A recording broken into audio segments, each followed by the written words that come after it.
بسم اللہ الرحمن الرحیم۔ ناظرین، آج کی ویڈیو میں ہم آپ کو بے نمازی عورت کا انجام بتائیں گے کہ کس طرح ان کا آخرت میں انجام ہوگا۔ یہ جاننے کے لیے ویڈیو کو آخر تک ضرور دیکھیے گا۔ ناظرین، قیامت کے دن ایک عورت کو اللہ کے دربار میں حاضر کیا جائے گا۔ جب اسے اللہ کے حضور حاضر کیا جائے گا تو اس سے پوچھا جائے گا کہ تو نے نماز کیوں نہ پڑھی، تو نے نماز کیوں چھوڑ دی؟ تو وہ عورت جواب دے گی، یا اللہ، مجھے اپنے خاوند کے، اپنی فیملی کے کام کاج سے فرصت نہیں ملتی تھی اور خاوند کے خوف کی وجہ سے یہ فریضہ ادا نہیں ہو سکتا تھا۔ خاوند کے خوف کی وجہ سے، خاوند کے کام کاج کی وجہ سے میں نماز نہ پڑھ سکی۔ یہ وجہ سن کر میرا اللہ حکم دے گا کہ فرعون کی بیوی حضرت آسیہ علیہ السلام کو حاضر کیا جائے۔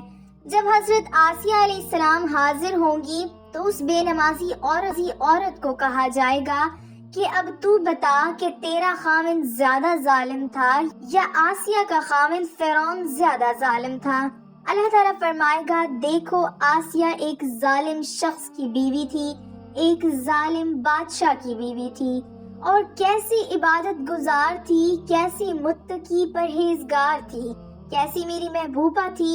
اگر کسی خاوند کا ظلم کسی کو نماز سے روکتا تو سب سے پہلے حضرت آسیہ علیہ السلام کو روکتا، سب سے پہلے حضرت آسیہ علیہ السلام نماز چھوڑ دیتی، سب سے پہلے حضرت آسیہ علیہ السلام عبادت چھوڑ دیتی۔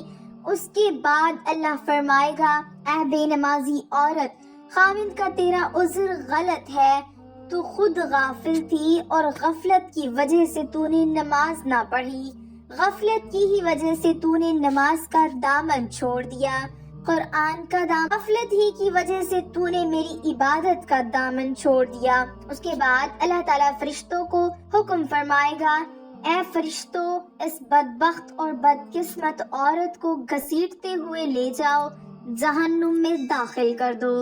ناظرین، اگر آخرت کی زندگی عزت سے گزارنا چاہتے ہو، اگر آخرت کی زندگی ایک مقام و مرتبے سے گزارنا چاہتے ہو تو نماز کا دامن کبھی نہ چھوڑنا۔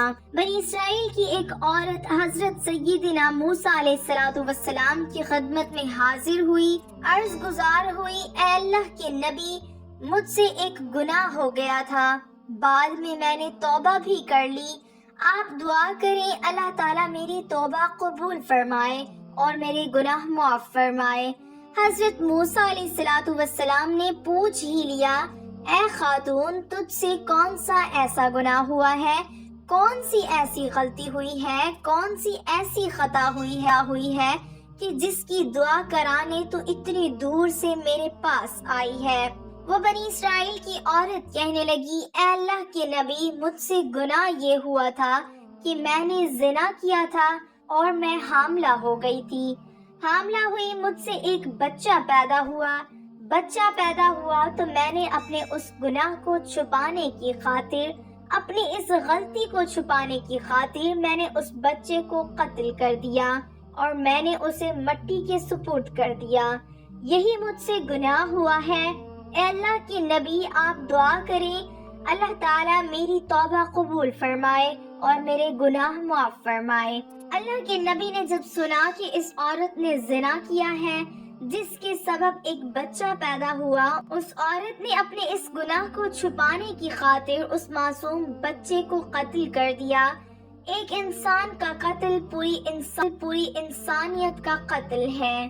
ناظرین، حضرت موسیٰ علیہ السلام یہ سن کر جاہو جلال میں آ گئے۔ آپ علیہ السلام نے فرمایا، اے بدبخت عورت، یہاں سے نکل جا، یہاں سے دفع ہو جا، تو نے ایک معصوم بچے کی جان لے لی ہے، تو نکل جا یہاں سے، کہیں ایسا نہ ہو آسمان سے آگ اترے اور تیری نحوست کے سبب ہم سب کو جلا کر راکھ کر دے۔ جب اس عورت نے دیکھا اللہ کے نبی جاہو جلال میں آ گئے ہیں تو وہ عورت ٹوٹے دل کے ساتھ وہاں سے اٹھی، گھر نکل گئی۔ جب یہ عورت ٹوٹے دل کے ساتھ وہاں سے نکلی تو ادھر سے حضرت جبریل علیہ السلام حاضر ہوئے، وحی لے کر آئے۔ اے اللہ کے نبی، اللہ فرما رہی ہیں کہ اے موسیٰ، تو نے توبہ کرنے والی کا دل کیوں توڑا؟ تو نے توبہ کرنے والے کا دل توڑ کر کیوں بھیج دیا؟ کیا تو نے بھی اس عورت سے زیادہ بدتر گناہ کرنے والا کوئی نہیں دیکھا؟ کیا تو نے اس عورت سے بھی زیادہ گناہ کرنے والا نہیں پایا آج تک؟ حضرت موسیٰ علیہ السلام نے فرمایا، اے جبرائیل، کیا اس عورت سے بدتر گناہ کرنے والا اس دنیا میں کوئی اور بھی ہو سکتا ہے؟ یہ سن کر حضرت جبرائیل علیہ السلام نے عرض کی، اے اللہ کے نبی، جان بوجھ کر نماز چھوڑنے والا شخص اس عورت سے بھی زیادہ بدتر گناہ کرنے والا ہے۔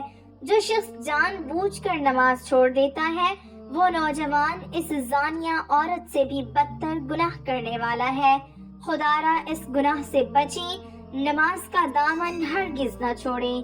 اللہ تعالیٰ جب ناراض ہوتا ہے روٹی بند نہیں کرتا، اللہ تعالیٰ جب ناراض ہوتا ہے رزق بند نہیں کرتا، اللہ تعالیٰ جب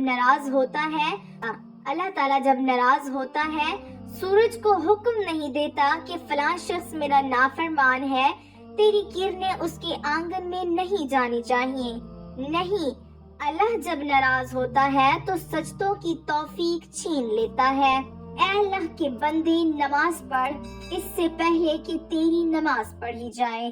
ایک سردار تھا اور اس کا ایک غلام تھا۔ جو سردار تھا وہ بے نمازی تھا اور جو غلام تھا وہ 5 وقت کا نمازی تھا۔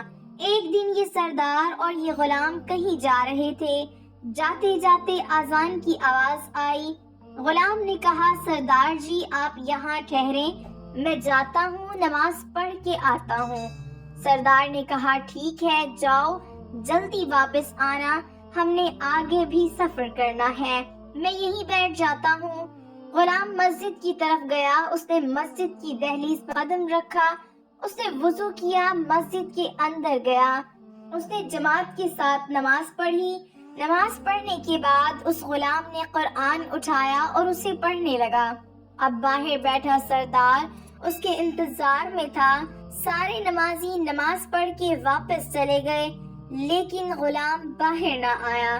جب وہ سردار باہر بیٹھا بیٹھا تھکا تو آہستہ آہستہ اٹھا کہ جاؤں پتہ کروں کہاں رہ گیا ہے۔ وہ سردار اٹھا اور مسجد کی دہلیز پر اس نے قدم رکھا جہاں مسجد کے جوتے پڑے ہوئے ہوتے ہیں، وہاں آ کے رک گیا، اندر نہ گیا۔ آوازیں دینے لگا، غلام کہاں رہ گیا ہے؟ سارے نمازی نماز پڑھ کے واپس چلے گئے ہیں، تیری ابھی تک نماز ختم نہیں ہوئی، جلدی باہر آ، ہم نے آگے سفر کرنا ہے۔ جب اس سردار نے بار بار غلام کو آواز دی تو غلام نے اندر سے قرآن پاک بند کیا اور کہنے لگا، سردار جی میں کیا کروں کہ جو خدا تجھے مسجد کے اندر آنے نہیں دیتا وہ خدا مجھے مسجد سے باہر نہیں جانے دیتا۔ اے اللہ کے بندے، نماز پڑھ اس سے پہلے کہ تیری نماز پڑھی جائے۔ ایک شخص حضرت سیدنا علی المرتضی رضی اللہ تعالی عنہ کے پاس آیا، کہنے لگا، یا علی، میں نے آپ کے بارے میں کچھ سنا ہے۔ کہا، جی کیا سنا ہے؟ کہا، جی میں نے سنا ہے کہ آپ اللہ سے باتیں کرتے ہو اور اللہ آپ سے باتیں کرتا ہے۔ آپ رضی اللہ تعالی عنہ نے فرمایا، تو نے بالکل ٹھیک سنا ہے۔ کہا، وہ کیسے؟ آپ رضی اللہ تعالی عنہ نے فرمایا، جب میرا دل کرتا ہے کہ میں اپنے رب سے بات کروں تو میں نماز پڑھوں، اور جب میرا دل کرتا ہے کہ میرا اللہ مجھ سے بات کرے تو میں قرآن اٹھاتا ہوں، پڑھنے لگ جاتا ہوں۔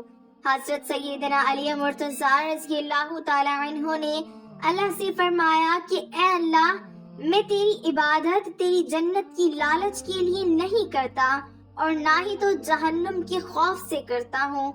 مالک، میں تو تیری عبادت بس اس لیے کرتا ہوں کہ تو ہی عبادت کے لائق ہے، تو لائق ہی بندگی کی